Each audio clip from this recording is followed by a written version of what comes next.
Get ready to dive headfirst into the thrilling world of Metropolis. This anime movie is an absolute classic that displays a unique combination of exciting storytelling and beautiful imagery.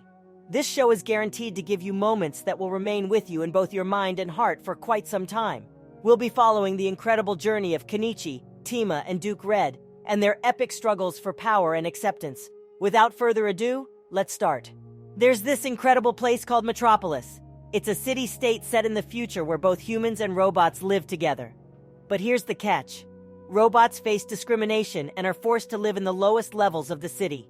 It's a pretty tough life for them. Unfortunately, things aren't too great for the human population either. A lot of people are out of work and living in poverty, and they blame the robots for taking their jobs. It's not a great situation, to say the least.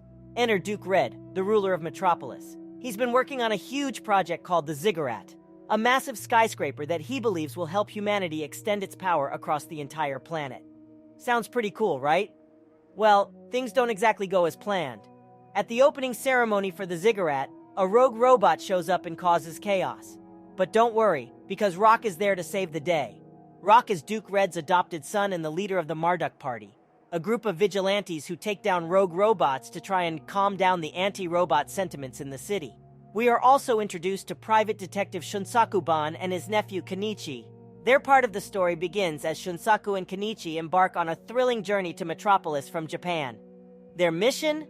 To capture the infamous mad scientist Dr. Lawton, who is wanted for illegal trafficking in human organs. As they make their way through the bustling city, little do they know that they are about to be thrown into a world of deception and danger. Unbeknownst to Shunsaku, Dr. Lawton has been secretly hired by Duke Red, the wealthy and powerful man with a dark and sinister plan. You see, Duke Red has a deep and personal connection to Dr. Lawton's work. He wants him to construct a highly advanced robot, modeled and named after his deceased daughter, Tima. Duke Red's plan is for Tima to sit on the throne within the ziggurat, the long-awaited massive structure in the heart of the city, and complete it, functioning as the central control unit for the structure's secret superweapon. But what he doesn't know is that his plan is about to take a dangerous turn. Enter Rock, also a rival of Duke Red's, who learns of Tima's existence and is determined to stop her from overshadowing his adoptive father. In a fit of rage, he shoots Dr. Lawton and sets fire to his laboratory, putting everyone's lives in danger. As chaos ensues and the flames spread, Shunsaku, ever the brave detective, enters the burning factory and discovers the dying Dr. Lawton. Despite his injuries, Lawton manages to give Shunsaku his notebook, a crucial piece of evidence that could turn the tide in their mission. As the events unfold, Kenichi stumbles upon Tima, a highly advanced robot, and is immediately mesmerized by her beauty and technology. But there's no time to lose, as danger lurks around every corner. The two of them are forced to flee through the dark and eerie sewers, trying to escape the imminent danger that surrounds them.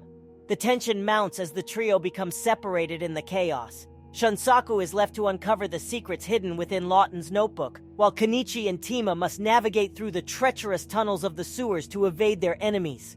Shunsaku is seen frantically searching for his missing nephew. Meanwhile, down below in the bustling streets of Metropolis, Kenichi and Tima are trying to find a way back to the surface. The two strangers begin to bond as Kenichi takes on the role of a language tutor, patiently teaching Tima the basics of grammar. They don't really seem to know that Tima is a robot, but their peaceful and sweet moments are short-lived as they become the target of Rock and his gang of cronies who are in hot pursuit. The dynamic duo soon finds themselves in a heated battle for survival as they are relentlessly chased through the city. As fate would have it, the two stumble upon a group of unemployed laborers who are staging a revolution against Duke Red. Our protagonists soon find themselves caught up in the rebellion and are thrown headfirst into the fight against the oppressive regime. Things take a turn for the worse when the president of Metropolis tries to take advantage of the chaos to arrest Duke Red for treason and take control of the city. However, before he can carry out his plan, he is assassinated by his own military commander, who has sided with Duke Red. With the president out of the way, Duke Red imposes martial law, cracking down hard on the rebellion and suppressing any attempts at uprising. Kenichi and Tima must now fight harder than ever to survive in this hostile environment as they navigate the dangerous landscape of a city on the brink of collapse. After the failed revolution, Kenichi is finally reunited with his uncle, Shunsaku. But just as things seem to be calming down, Rock, the villainous antagonist, suddenly attacks and wounds Kenichi. To make matters worse, he also reveals that Tima, Kenichi's close companion, is a robot. But things aren't always as they seem, and Rock's actions do not go unpunished. Duke Red, who has now disowned Rock for his treachery, strips him of his position as commander of the Marduks, the elite military force. However, Duke Red has plans of his own, and he takes Tima away to where he wanted her from the beginning, Ziggurat. But Rock is not one to give up easily. Still determined to prove himself to his father and get rid of Tima, he kidnaps her and deactivates her, leaving her completely confused about her identity. Luckily, Shunsaku is there to save the day. With the help of Lawton's notebook, which turns out to be a mysterious artifact filled with clues, he is able to reactivate Tima and help her regain her bearings. Together, the dynamic sets out to save Kenichi, whom they discover is being held captive within the ziggurat. But things don't go as planned, and they soon find themselves face to face with Duke Red and his army of Marduks. Tima, having been brought to the pinnacle of the ziggurat, finally confronts Duke Red with the burning question: is she a human or a robot? Duke Red delivers the shocking news that she is a superhuman, destined to rule the world from her throne. But before the grand reveal can sink in, chaos ensues. In a shocking twist, Rock appears disguised as a maid and shoots Tima, exposing her circuitry for all to see. The realization that she is in fact a robot causes Tima to go completely insane. Sitting on the throne, she orders a devastating biological and nuclear attack on humanity as revenge. As the others frantically flee, Kenichi refuses to give up on Tima. He tries to reason with her, hoping to snap her out of her psychotic state. But it seems like it's too little too late as robots drawn by Tima's command begin to attack Duke Red. In a final, desperate move, Rock takes matters into his own hands. Not wanting his father to die at the hands of a filthy robot, he sacrifices himself and takes Duke Red with him in a massive explosion. As the dust settles and the world comes to terms with the aftermath of Tima's attack, one thing is certain: nothing will ever be the same again. As the fortress around them crumbles and the world comes crashing down, Kenichi reaches Tima just in time to separate her from the throne. But something is off about Tima, and she seems lost in a trance. Suddenly, she makes a shocking attempt at Kenichi's life. In the ensuing struggle, Tima falls off the tower and dangles perilously in the air. With no time to lose, Kenichi grabs hold of one of the cables still grafted to Tima and tries to pull her to safety. But as the cable begins to fray, Tima's memories come flooding back. She remembers the time Kenichi taught her grammar and asks him, "Who am I?"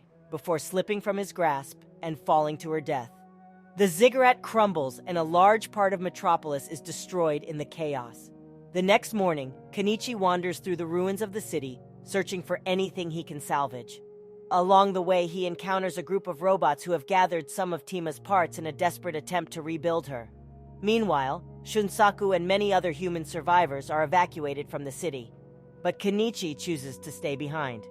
He wants to create a new world, a place where humans and robots can coexist peacefully. And he won't rest until he achieves his goal.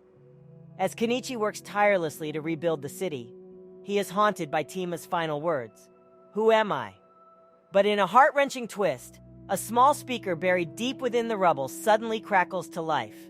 It's Tima's voice, asking the same question once again.